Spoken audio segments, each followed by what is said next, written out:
Welcome to today's Research Business Daily Report for a look at Nielsen's viewing audience measurement propositions delivered at the Consumer Electronics Show last week. And a University of North Carolina Charlotte study asserts that drug companies that are heavy spenders on advertising tend to spend the least on producing new drugs. RBDR is sponsored today and this week by Socratic Technologies, whose proprietary tools and methodologies tackle marketing complexities so that you can make more confident business decisions. Last month, we reported that Nielsen was telling Wall Street analysts that new audience viewing measures were being discussed with leading companies, although they did not go into any detail. But last week at the Consumer Electronics Show, Nielsen went a bit further. Matthew Garahan for the Financial Times reported that Nielsen said they believe that the media industry must adopt a common measurement system that takes content on TV, smartphones, and other devices and puts them all together in a measurement to avoid confusing advertisers.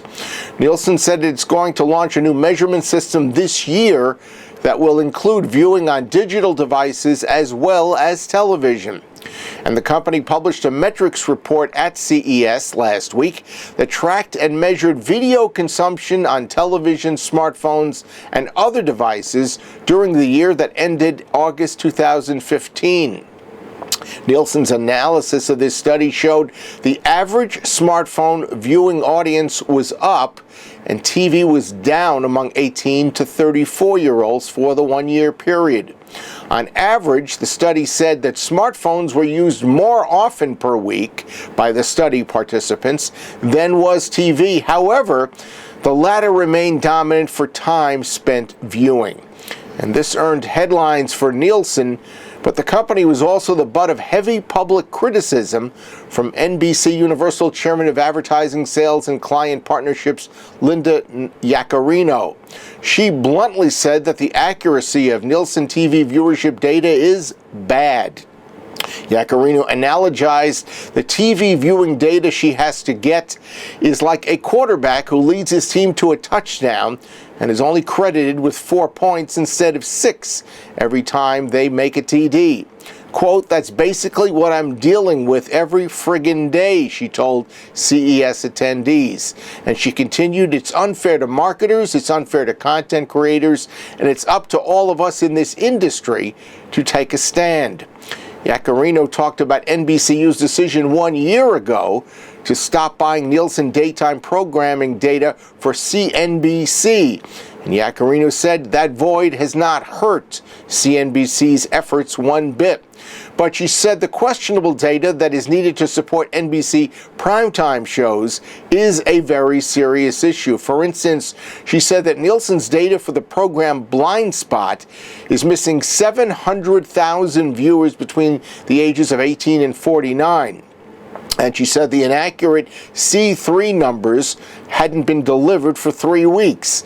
And those C3 ratings, she wrapped up, quote, "are practically useless."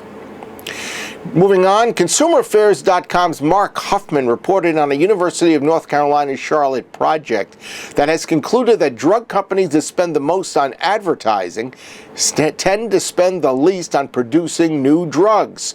And apparently, the more Pharmaco spends on R&D, the more success they have in producing innovative new treatments. This project work is claimed to be the first use of empirical data that demonstrates that aggressive marketing of pharmaceutical drugs and truly innovative drug development are at odds. Quote, "The current patent regime can be manipulated by firms to increase sales and drive up costs for society without improving public health," said one of the professors responsible for the content of the study.